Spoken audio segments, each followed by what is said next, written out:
ওয়াবারাকাতু। আপনারা সবাই কেমন আছেন? আলহামদুলিল্লাহ, আলহামদুলিল্লাহ রাব্বিল আলামিন, ওয়াসসালাতু ওয়াসসালামু আলা সাইয়্যিদিল আশরাফিল আমবিয়া ওয়াল মুরসালিন ওয়া আলা আলিহি ওয়া সাহবিহি আজমাইন। আম্মা বা'দ, ফাকাদ ক্বালা আল্লাহু সুবহানাহু ওয়া তাআলা ফি কালামিল মাজিদ ওয়াল ফুরকানিল হামিদ।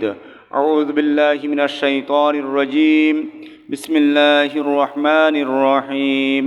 وإذ قال ربك للملائكة إني جاعل في الأرض خليفة قالوا أتجعل فيها من يفسد فيها ويسفك الدماء ونحن نسبح بحمدك ونقدس لك قال إني أعلم ما لا تعلمون صدق الله العظيم। সর্বপ্রথম সেই মহান মুনিবের দরবারে লাখ কোটি শুকরিয়া আদায় করি যে মহান রব্বুল আলামিন দুনিয়ার সমস্ত কাজ থেকে ফারেক করে আজকের এই পবিত্র জুমার দিনে জুমার নামাজ আদায় করার উদ্দেশ্যে জুমার পূর্ব মুহূর্তে মসজিদে সমবেত হয়ে আমলের নিয়তে কিছু কথা বলার এবং শোনার তৌফিক যে মহান মুনিব দান করলেন, ওই মহান মুনিবের দরবারে শুকরিয়া আদায় করি। সবাই বলি আলহামদুলিল্লাহ।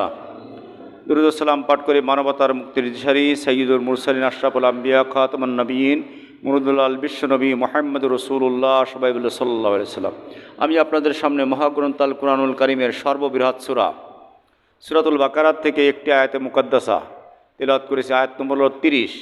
এরই আলোকে সংক্ষিপ্ত পরিসরে কিছু কথা বলবো ইনশাআল্লাহ। আমা তাওফিক ইল্লা বিল্লাহ আলাইহি তাওয়াক্কালতু ওয়া ইলাইহি উনীব।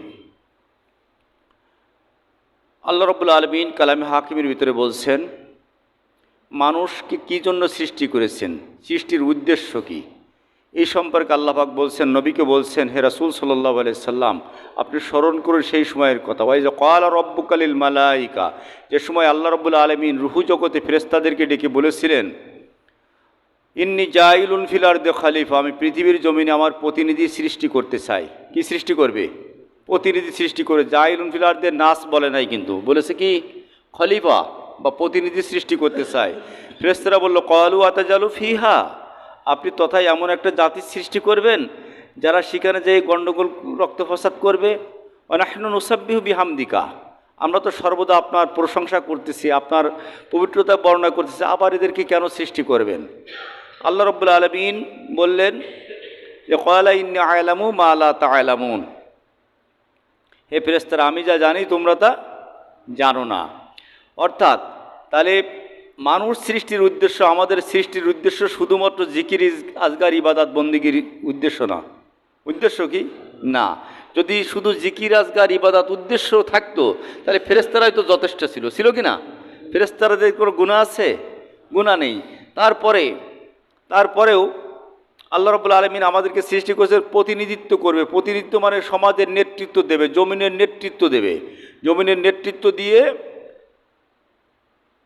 কোরআনের রাজ প্রতিষ্ঠিত করবে, আল্লাহ প্রদত্ত বিধান জমিনে কায়েম করবে। এই জন্য আমাদের সৃষ্টি করেছেন। আমাদের সৃষ্টির উদ্দেশ্য হলো প্রতিনিধিত্ব করা। কি করা? প্রতিনিধিত্ব করা। এবার আমরা তো আজকে সেই প্রতিনিধিত্ব ভুলে গেছি। সেই প্রতিনিধিত্ব ভুলে যে এখন খলিফা বলা হয়, অনেক জায়গায় খলিফা বলা হয়, যারা জামা সেলাই করে এদেরকে খলিফা বলে, অনেক জায়গায় বলে। এখন আমরা আল্লাহ পাক রব্বুল ইজ্জাত আমাদেরকে সৃষ্টি করে জমিনের খলিফা, আমরা কেউ দরবারের খলিফা হয়ে বসে আছি, কেউ পীর সাহেবের খলিফা হয়ে বসে আছি, কেউ আপনার জামা সেলাই করা খলিফা হয়ে বসে আছি। জমিন ফাঁকা, আমরা কেউ খানকা নিয়ে বসে আছি, কেউ সেলাই মেশিন নিয়ে বসে আছি, জমিন ফাঁকা।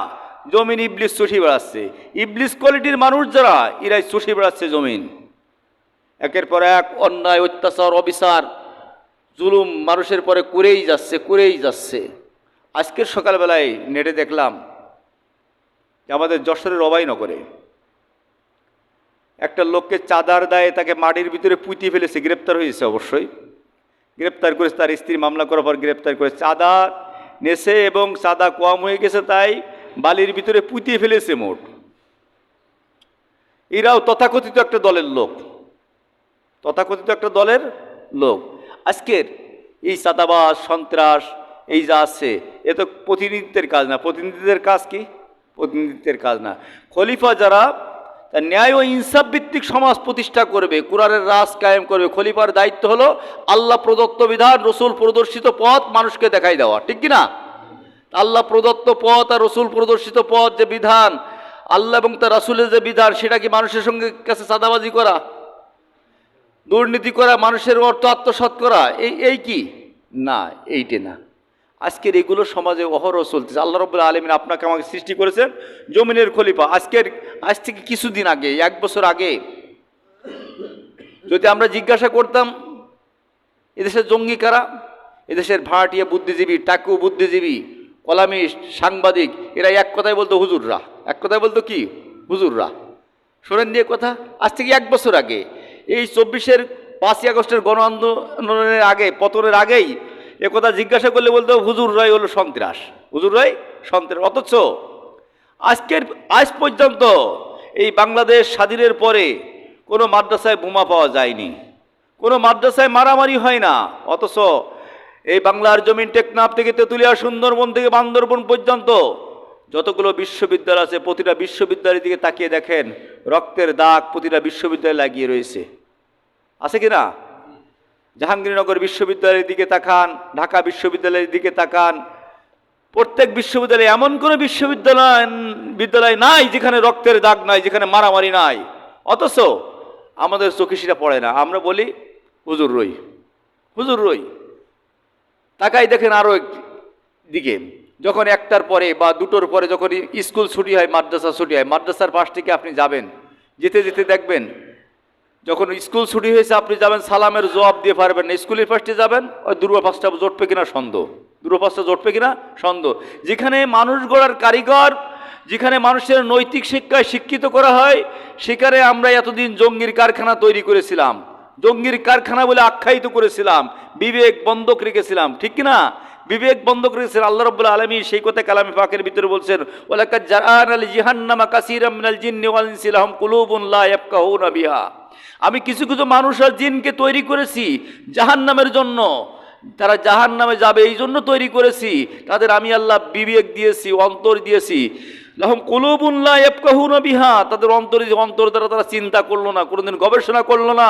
যারা চাঁদাবাজি করে, যারা টেন্ডারবাজি করে, যারা মানুষের জমি দখল করে, যারা মানুষের সম্পদ লুণ্ঠন করে, যারা মানুষের চরিত্রের, নারীর চরিত্র হরণ করে, এই জাতীয় লোকের পিছন ছেড়ে আসতে পারলো না বিবেক দিয়ে চিন্তা করে, বিবেক দিয়ে চিন্তা করে আসতে পারলো না।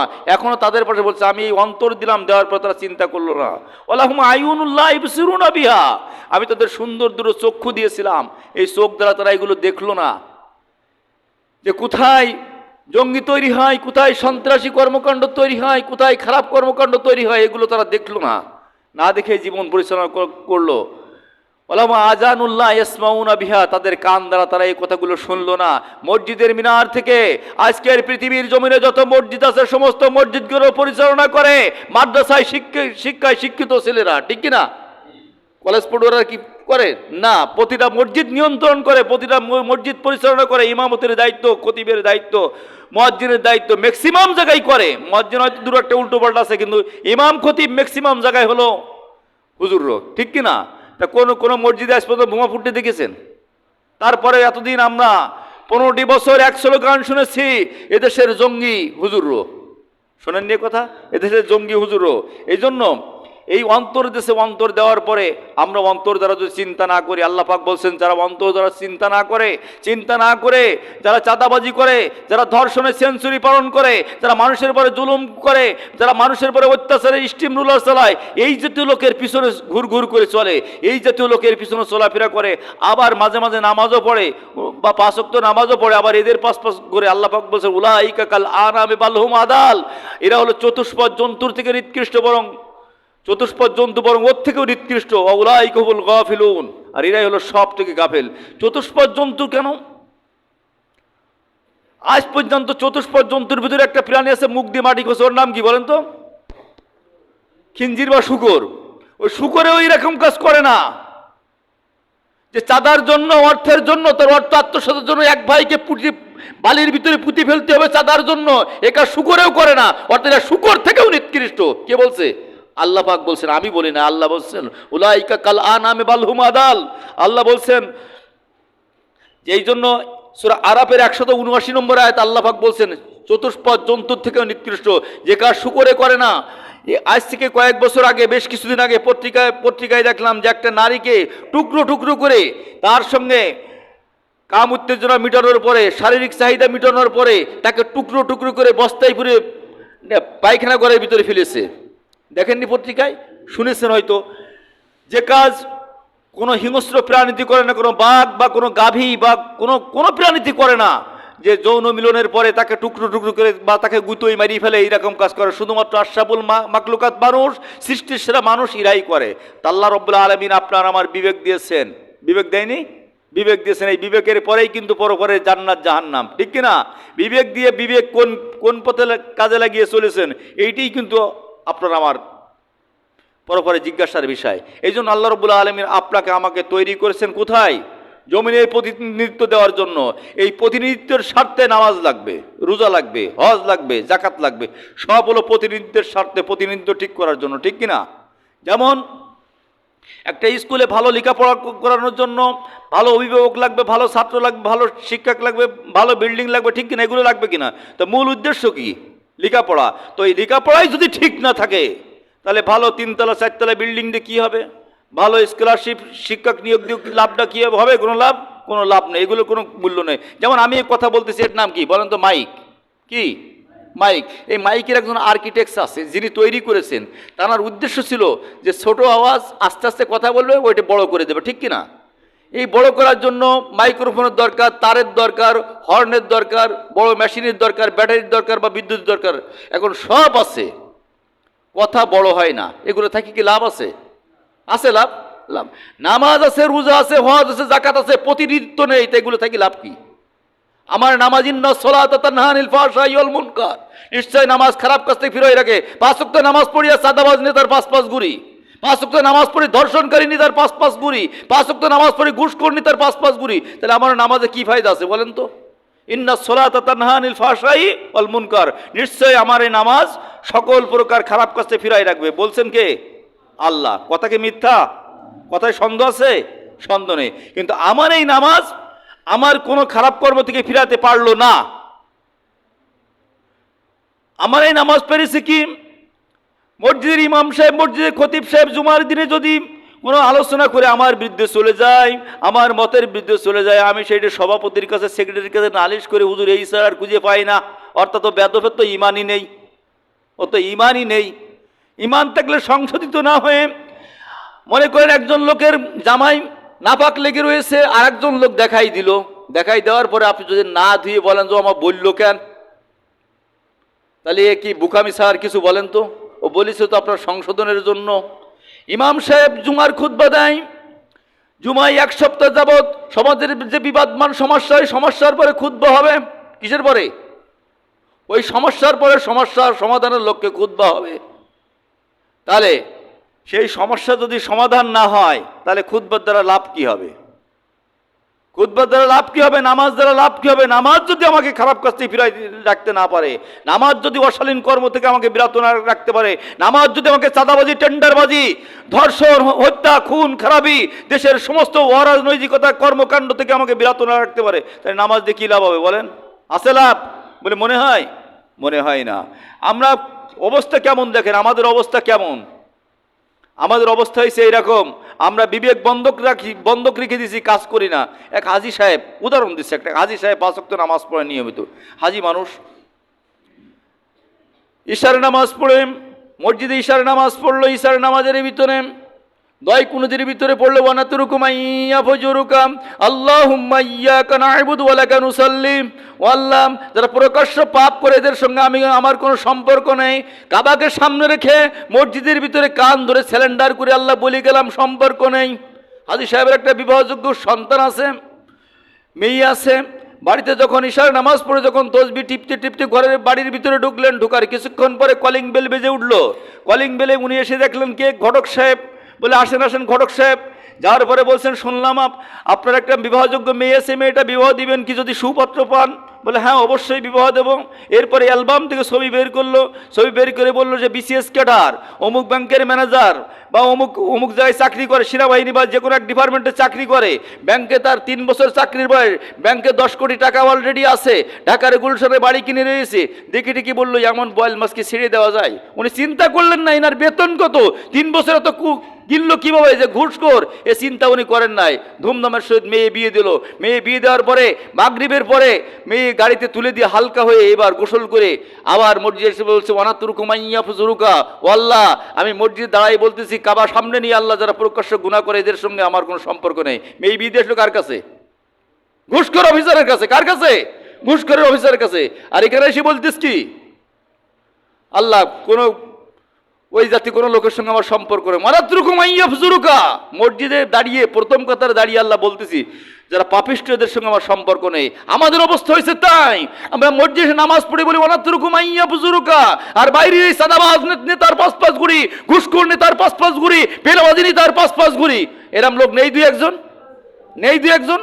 অবশ্যই আছে। এই জন্য যদি সংশোধিত না হয় তাহলে কি হবে? আপনার আমার নামাজ দিয়ে কি পরিবর্তন হবে বলেন? আল্লাহ রাব্বুল আলামিন এই জন্য বলছেন, ইন্নী জাইলুন ফিল আরদি খলিফা, আমি পৃথিবীর জমিনে মানুষ সৃষ্টি করেছি প্রতিনিধিত্বের জন্য, প্রতিনিধিত্ব দেবে, সমাজ কোরআন দিয়ে পরিচালনা করবে, কোরআন রাজ সমাজে কায়েম করবে, এই জন্য আমি মানুষ সৃষ্টি করেছি। বোঝেন কথা? আল্লাহ রাব্বুল আলামিন কালামে পাকের অন্যত্র বলেছেন, সূরা জারিয়ার 56 নম্বর আয়াতের ভিতরে বলেছেন, ওমা খলাকতুল জিন্না ওয়াল ইনসা ইল্লা লিয়াবুদুন, আমি মানুষ আর জিনকে সৃষ্টি করেছি শুধুমাত্র আমার ইবাদতের জন্য। তাহলে ইবাদতের মূল মন্ত্র, মূল জায়গা হলো জমিন। মূল জায়গা কোথায়? জমিন। এই জন্য আপনাকে আমাকে প্রতিনিধিদের দায়িত্ব নিয়ে শপথ করতে হবে। ছাত্রকে আমরা স্কুলে পাঠাই, সন্তানদের স্কুলে পাঠাই, মূল লক্ষ্য কি? লেখাপড়া শেখা। মূল লক্ষ্য কি? লেখাপড়া শেখা। এখন লেখাপড়া ছেলে করে না, স্কুলে যায় না, বাড়ির থেকে মোটরসাইকেল নিয়ে যায়, টাকা নিয়ে যায়, খরচ করে চলে আসে, আপনি কি ওর পরে সন্তুষ্ট হবেন? হবেন সন্তুষ্ট বলেন? ছেলে তো নেতৃত্ব দিবে আছে, নেতাগিরি করিবে, সন্তুষ্ট হবেন? রেজাল্টটা জিরো, এসএসসি পরীক্ষা দিল ফেল, এইচএসসি পরীক্ষা দিল ফেল, ডিগ্রি পরীক্ষা দিল ফেল, এই জাতীয় ছেলের পরে কি মা বাপ খুশি হয় নাকি? খুশি হয় না। অর্থাৎ তার যে লেখাপড়ার যে উদ্দেশ্য ছিল, তার যে স্কুলে যাওয়ার, কলেজে যাওয়ার যে উদ্দেশ্য ছিল, উদ্দেশ্য যদি ঠিক থাকে তাহলে মা বাপ খুশি, মা বাপ খুশি, এলাকার লোকজনও খুশি। আর উদ্দেশ্য যদি ঠিক না থাকে, মা বাবাও অখুশি, এলাকাও অখুশি। মানুষ সৃষ্টির যে উদ্দেশ্য ছিল, ইন্নী জাইলুন ফিল আরদি খলিফা, জমিনের প্রতিনিধিত্ব করবে, প্রতিনিধিত্বের দায়িত্ব যদি ঠিক থাকে তাহলে সব ক্ষেত্রে আল্লাহ রাব্বুল আলামিন খুশি। আর আল্লাহ খুশি হলেই তো জান্নাত, ঠিক কিনা? আল্লাহ খুশি হলেই জান্নাত। উদ্দেশ্য যদি আপনি আমি ভুলে যাই তাহলে কিন্তু পরে মুক্তি পাওয়া যাবে না। যাবে? মুক্তি পাওয়ার কোনো সুযোগ নেই। আমাদের অবস্থা কেমন হয়েছে দেখেন। আমাদের অবস্থা অনেক সময় এরকম যে, মনে করেন চাতাল বাজারে একটা হোটেল আছে, হোটেল আছে না একটা হোটেল, ওই হোটেলে 1 কেজি মিষ্টির দাম ধরে নেন 250 টাকা। কত? 250 টাকা মিষ্টির দাম। এখন 1 কেজি মিষ্টি নিয়ে আসলেন, মিষ্টি এনে আপনি একটা তুলে গালি দিয়ে গেছেন, খাতি গেছেন, এখন হাতেতে পড়ে গেল, পড়ে যায় নিচে দেখেন যে নতুন একদম মোটামুটি টাটকা একটা গোবরের মাঝখানে পড়িস। কোথায়? গোবরের মাঝখানে পড়িছে। এখন হোটেলে থাকতে ওর মূল্য ছিল কত? 250 টাকা। এখন ওই মিষ্টির মূল্য কত? 1 টাকা মূল্য নেই, সামান্য ব্যবধান শেষ হয়ে গেল। মুসলমান, মসজিদে বলে গেলাম অনাত্রুকুম আইয়াবজুরুক, আমি নামাজি মানুষ। বলে যাওয়ার পরে যখন রাজনৈতিক অঙ্গনে যে সাতাল মোড়ের থেকে মিছিল চললো, মিছিলে যখন গেলাম, আমার ডানে সুদখোর, বামে ঘুষখোর, সামনে জিনাখোর, পিছনে মদখোর, আমি তো মাঝখানে পড়ে গেছি। এমন নেতার নেতৃত্ব মানি যে নেতা ফজরের নামাজ পড়ে নাই, জোহরের নামাজ পড়ে নাই, আসরের নামাজ পড়ে নাই, নামাজ নেই এক ওয়াক্ত, গাজাই পাকাপোক্ত, বিড়ি খাই 3 ওয়াক্ত। এই যে তো নেতার পাঁচটাতে করলাম, আমার চারিবারে গোবর, আমার অবস্থাকে আমার কি মূল্য আছে বলে মনে হয়? আছে বলে মনে হয়? এই জন্য নেতা নির্বাচন কিন্তু আগে দরকার। নেতার সঙ্গে ইয়াউমা নাদউ কুল্লা উনাসিম বিইমামিহিম, ময়দানে মহাশর যেদিন শুরু হবে, আমি আল্লাহ রাব্বুল আলামিন নেতা সহ ডাকবো, নেতা সহ ডাকবো, কবর থেকে তুলবো একা একা। ফুরাদা আউয়ালা মা খলাকাকুম মাররা, তোমাকে যেমন আমি প্রথমে একা সৃষ্টি করেছিলাম, এরকম কবর থেকে তুলবো একা। হাসরের ময়দানে আমি ডাকবো নেতা সহ, নেতা সহ। তা নেতার অবস্থা তো গবর লাগালি চারিবারে, ওই রসগোল্লার মতো, মিষ্টির মতো। ওই মিষ্টির যেমন মূল্য নেই, অনুরূপভাবে আমরা যে ইবাদত বন্দিগি করতেছি, আমাদের ইবাদত বন্দিগি শুধুমাত্র নেতা নির্বাচন না করার কারণে, ঠিক না করার কারণে আমাদের ইবাদত বন্দিগি ফাঁকা হয়ে যাচ্ছে। বোঝেন কথা? বোঝেন? এই জন্য ফিরে আসতে হবে, হায়াত থাকতে তওবা করি। যদি আমরা ফিরে আসতে পারি তবেই আমাদের পরপারে মুক্তির সম্ভাবনা রয়েছে। আমি যদি এখানে 4 ঘন্টা 5 ঘন্টা বক্তৃতা করি যে মসজিদ আল্লাহর ঘর, এখানে আল্লাহর আইন চালাতে হবে, আল্লাহর আইন চালানোর দরকার, আল্লাহর আইন বাদে কোনো কিছু হবে না, উজুর ফরজ যদি 4টি আদায় না করেন উজু হবে না, নামাজের যদি 13টা ফরজ এটা আদায় না করেন নামাজ হবে না, এই জাতীয় বক্তৃতা যদি 4 ঘন্টা করি তাহলে কেউ অসন্তুষ্ট হবে না। কিন্তু যখন আমি বলবো মসজিদ আল্লাহর ঘর, জমিনও আল্লাহর জমিন, মসজিদে আল্লাহর ঘরে যেমন আল্লাহর আইন চলবে, জমিনেও আল্লাহর আইন চলবে, একদল লোকের চেহারা কালো হবে না? হবে কি না? তা চেহারা যাদের কালো হবে ওদের কি ঈমান আছে বলে মনে হয়? মনে হয় ঈমান আছে বলে? আল্লাহ রাব্বুল আলামিন বলেছেন আলা লাহুল খালক ওয়াল আমর, সৃষ্টি যার, আইন চলবে তার। সৃষ্টি কার? সন্দেহ আছে কোনো? আল্লাহ আমাকে সৃষ্টি করেছেন, আসমান জমিন যত মাখলুকাত আছে সমস্ত মাখলুকাত কে সৃষ্টি করেছেন? আল্লাহ সৃষ্টি করেন। তাহলে আইন চলবে কার? চলে বাংলাদেশে 54 বছর চলেছে? চলে নাই। তার কারণ আমরা আমাদের প্রতিনিধিত্বের দায়িত্ব ভুলে গেছি। প্রতিনিধিত্বের দায়িত্ব ভুলে যাওয়ার কারণে চলে নাই। 1757 সালে পলাশীর আম্রকাননে নবাব সিরাজউদ্দৌলার পতন হয়। এই 1757 সালে নবাব সিরাজউদ্দৌলার পতনের পর এই দেশে ইংরেজ আসে। 1947 সন পর্যন্ত ইংরেজ এই দেশে শাসন করে 190 বছর। 1947 সনের যৌথ বাহিনীর আন্দোলনের মাধ্যম দিয়ে এই দেশ থেকে ইংরেজ চলে যায়। এরপর 52 ভাষা আন্দোলন 69-এর গণ অভ্যুত্থান, 71-এর রক্তক্ষয়ী সংঘর্ষের মধ্য দিয়ে এদেশ একটি স্বাধীনতা লাভ করে। ঠিক কিনা? স্বাধীনতা লাভ করে তাও তো 54 বছর। এই 54 বছরে আমরা প্রতিনিধিত্ব ভুলে যাওয়ার কারণে বাংলার পার্লামেন্ট একজন মুফতি সাহেব প্রধানমন্ত্রী দেখি নাই। দেখছেন মৌলানা সাহেব প্রধানমন্ত্রী হয়েছে? হয় নাই। তার কারণ আমরা আমাদের মূল জিনিস ভুলে গেছি। ইংরেজ তাড়াইছি, ইংরেজের আইন তাড়াতে পারে নাই। ব্রিটিশ তাড়িয়েছি, ব্রিটিশের আইন এখনো দেশে বলবৎ। তা ব্রিটিশের আইন যদি বলবৎ থাকে তাহলে কি হবে? সিরাত আর সুরাত দুটো যদি একটা ইবাদত কবুল হবে? সিরাতে হুজুর, সুরাতে হুজুর আর সিরাতে ইহুদি নাসারা খ্রিস্টান যদি হয়ে যায় তাহলে কি ইবাদত কবুল হবে? ইবাদত কবুল হবে না। ইবাদত যদি কবুল না হয় পরপরে নাজাতের সম্ভাবনা আছে? বলেন। সিরাত আর সুরাত বোঝেন কি? সুরাত বলতে বলা হয় যে দাড়ি রাখছি, যে জামা গায়ে দিছি, টুপি মাথায় দিছি, রুমাল গায়ে দিছি, মসজিদ বসে, এটা হলো সুরাত। আর সিরাত হলো আমার ভিতরের আকিদা, আমার চাল চলন, যে কাজকর্ম, এইগুলো হলো সিরাত। আমার লেনদেন মুআমালা মহাশরা এইগুলো হলো সিরাত। এই সিরাত যদি আমরা ভালো না করি, সিরাত যদি বিশ্বনবী সাল্লাল্লাহু আলাইহি সাল্লামের সিরাতের সঙ্গে মিল না করতে পারি, সেট না করতে পারি, তবে কিন্তু এই সুরাত দিয়ে কাজ হবে না। হবে? দরবেশ আর ধরছে বেশ শুনতে কিরকম? একরকম না ভিন্ন? দরবেশ আর ধরছে বেশ। দরবেশ হলে তো নামাজ পড়া লাগে, রোজা রাখা লাগে, হজ করা লাগে, সাধনা করা লাগে, তাপসা। ধরছে বেশ ধরতে তো আর এগুলো করা লাগে না, লাগে? এরকম ধরছে বেশ মার্কা কিছু নেতা নির্বাচনের আগে বের হয়, নির্বাচনী হুজুরিরা। আসরের নামাজ 3 বার পড়ে, ফজরের নামাজের খোঁজ থাকে না। চাতালে পড়লো, পাল্টের বাজারে যে এখানে 5টায় জামাত, পাল্টের বাজারে 5টা 15 জামাত, এখানে আসর পড়ে গেল, ওখানে 5টা 15 আসর পড়লো। ডিসপেন্সারি মোড়ে যেই 5:30টায় আসর, ওখানেও 5:30টায় আসরের নামাজ পড়লো। তাহলে আসরের নামাজ 3 বার পরে ফজরের খোঁজ থাকে না। এই জাতীয় টুপি জামা হাওলাত করে নির্বাচনের আগে কিনে নিয়ে আসে, নতুন করে কিনে আসে, বছর বছর নামাজের খোঁজ থাকে না। এই নেতার পাশপাশ যদি আমি চলাফেরা করি তাহলে কিয়ামতের ময়দান কিন্তু শেষ হয়ে যাবে। কিয়ামতের ময়দানে আমলনামা কি হয়ে যাবে? শেষ হয়ে যাবে। নেতা নির্বাচন কিন্তু দুনিয়ায় না। আল্লাহ পাক বলছেন আপনার দায়িত্ব দিয়েছেন, খলিফা হিসেবে আপনাকে সৃষ্টি করা হয়েছে শুধুমাত্র ইবাদতের জন্য, যে খিলাফতের দায়িত্ব দিয়ে আপনাকে প্রেরণ করা হয়েছে। এই জন্য খিলাফতের দায়িত্ব ভুলে গেলে চলবে না। আল্লাহ রাব্বুল আলামিন কালামে পাকের ভিতরে আরো বলছেন ওয়ালাহু আসলামা মান ফিস সামাওয়াতি ওয়াল আরদ, আসমান জমিনের ভিতরে যাই কিছু আছে ইচ্ছায় অনিচ্ছায় তারা আল্লাহর দায়িত্ব, আল্লাহ রিজামন্দি, আল্লাহর শুকরিয়া তারা আদায় করে কিনা? তারা ইসলাম কবুল করেছে, ওয়ালাহু আসলামা, তারা আত্মসমর্পণ করেছে, তারা স্যালেন্ডার করেছে। আসমান জমিনে যত মাখলুক আছে শুধুমাত্র মানুষ স্যালেন্ডার করে নাই পরিপূর্ণ। আমরা তো মুসলমান বলে দাবি করি, মুসলিম পরিবারে জন্মগ্রহণ করেছি, এই জন্যে মুসলমানের মর্যাদা আমরা বুঝি না। যদি বিধর্মী থেকে কালেমা পড়তাম তাহলে বুঝতে পারতাম কি, ঠিক কিনা? বিধর্মী থেকে, যদি হিন্দু থেকে, খ্রিস্টান থেকে বা মাজুসি থেকে আমরা ইসলাম গ্রহণ করতে পারতাম তাহলে বুঝতাম যে কি অবস্থা। এই জন্য মুসলিম, আমরা তো মুসলিম বলে দাবি। মুসলিম মানে কি? মুসলমান মানে কি? মুসলমান মানে হলো আত্মসমর্পণ করা। কি করা? আত্মসমর্পণ করা। আত্ম মানে নিজ, সমর্পণ মানে সঁপে দেওয়া, মানে নিজেকে সঁপে দেওয়া। কোথায়? আল্লাহ এবং তার রাসূলের আইনের কাছে। এই যতক্ষণ পর্যন্ত আল্লাহ এবং তার রাসূলের আইনের কাছে সঁপে না দিতে পারবো ততক্ষণ পর্যন্ত কি মুসলমান হওয়া যাবে? এই তো আজকেরা সকালবেলায় মাঠে গেলাম, মাঠেতে আসার সময় একজন মা যে ভেউ ভেউ করে কাটতেছে, তার একটা ছেলে, সে ছেলে তাকে মারিয়েছে, এমন মারা চোখ মুখ ফুলে গেছে। মাকে মারিয়েছে ছেলিয়ে, বাড়ি থেকে চলে গেছিল, এখন আসছে, নাম বলবো না, এখন আসছে। তাহলে ভেউ ভেউ করে কাটতেছে। তাহলে আমাদের নৈতিকতা কোথায় চলে গেছে, আমরা কত নিকৃষ্ট হয়ে গেছি যে ছেলে মাকে মারতেছে। কিন্তু পরিবর্তন যদি না হয়, এইরকম মসজিদ 10টা তৈরি করে দিয়ে কি লাভ হবে বলেন? হবে? লাভ হবে না। এই জন্য আপনাকে আমাকে পরিবর্তন হতে হবে। বহু আজ করেছি, বহু আলোচনা করেছি, বহু জুমাই বলেছি যে পাওনা টাকা দিয়ে দেন, দিনাদারের দিনা পরিশোধ করে দেন, জমি বিক্রি করেছেন জমি দিয়ে দেন, বুনের জমি দিয়ে দেন, পাওনাদারের দিয়ে দেন, আজও পরিশোধ হয়নি, আজও পরিশোধ হয়নি। 20 বছর 10 বছর আগে মাল কিনেছি এক দোকান থেকে, আজও টাকা পরিশোধ হয়নি। টাকা পরিশোধের কোনো চিন্তা আমরা করিনি। অথচ নামাজ পড়ি, রোজারা কি হবে আমার নামাজ দিয়ে, কি হবে আমার রোজা দিয়ে? আমি তো স্যালেন্ডার করতে পারিনি, আমি তো আত্মসমর্পণকারী হতে পারিনি। আত্মসমর্পণকারী যদি হতে না পারি, তাহলে কি পরপরে মুক্তি পাওয়া যাবে?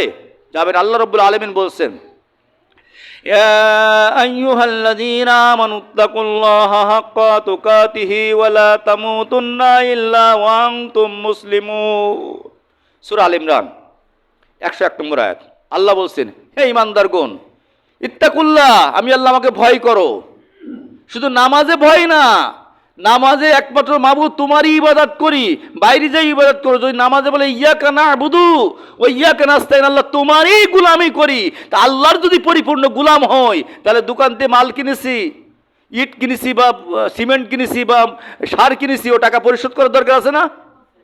ইয়াকা না'বুদু, আল্লাহ তোমারই গোলামি করি, তোমারই গুলামি করি, আর তোমার গুলামির সঙ্গে কারোরটা যোগ করিনি, তোমারই একমাত্র গুলামি করি। তাহলে গুলামি করলে আমার ওগুলো দেওয়ার দরকার আছে কিনা? বাজার মসজিদ দোকানদারদের কথা তো একটু বলতে হবে, দরকার আছে কিনা? এই জন্যই ইয়াকা না'বুদু ওয়া ইয়াকা নাস্তাইন, তোমারই গুলামি করি, তোমারই কাছে সাহায্য চাই একমাত্র।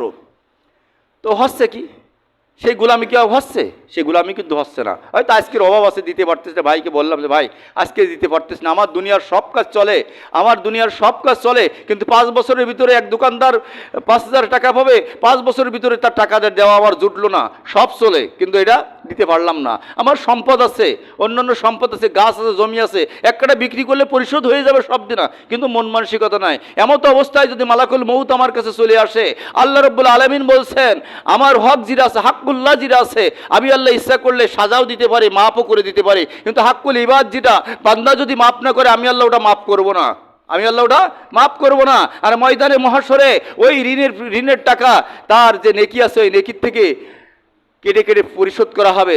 যখন নেকি পরিশোধ কাটতে কাটতে যখন নেকি শেষ হয়ে যাবে, তখন ওই বান্দার গুনাহ তার আমলনামায় চেপিয়ে দেওয়া হবে, ওই গুনাহ বদল করা হবে, গুনাহ দেওয়া হবে, ওর সাজা এরপরে দেওয়া হবে।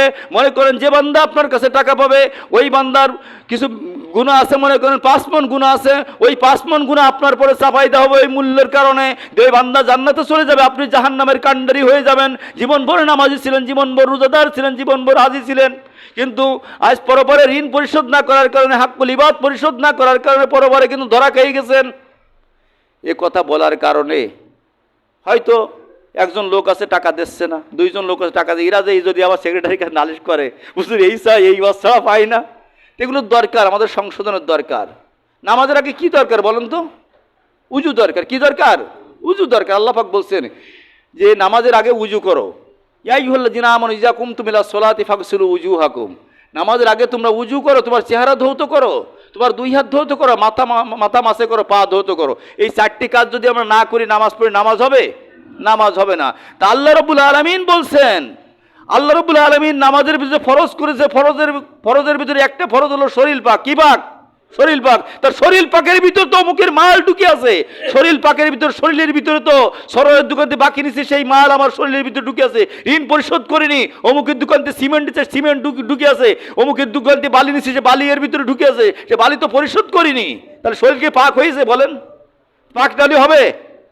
13 ফরজের একটা বাদ দিলে নামাজ হবে? নামাজ কি হচ্ছে? ইন্না সোলাতা তানহা আনিল ফাহশাই ওয়াল মুনকার। কেন নামাজ আমাকে খারাপ কাজ থেকে বিরত পারে না? কেন পারে না? এই কারণে পারে না, এই কারণে পারে না।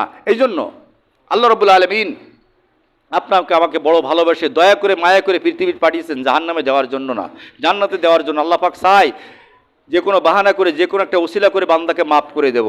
কিন্তু আমরা যদি সেই মাফের লাইনে না যাই, আল্লাহ কীভাবে মাফ করে বলেন তো? কীভাবে মাফ করবে? এই জন্য দিনের ব্যাপারে সচেতন থাকতে হবে, দিনের ব্যাপারে সচেতন থাকতে হবে। কোনো অবস্থায় পাওনাদারের পরে গরম হওয়া যাবে না, পাওনাদারের পরে গরম হওয়া যাবে না। দিতে পারতিস না, তাকে বলতে হবে যে ভাই দিতে পারতিস নি, তা আমাকে একটু সময় দেন, আর দেওয়ার ইরাদা থাকতে হবে। শুধু সময় নেব, দেওয়ার ইচ্ছা করবো না, তাহলে কিন্তু ওইখানে মুনাফিকের কাতারে চলে যাবেন, যে ওয়াদা দেবেন আর ওয়াদা ভঙ্গ করবেন, ওয়াদা দেবেন আর ওয়াদা ভঙ্গ করবেন, তা কিন্তু হবে না। এই জন্য আপনাকে আমাকে ফিরে আসতে হবে জীবন সংশোধনের লক্ষ্যে।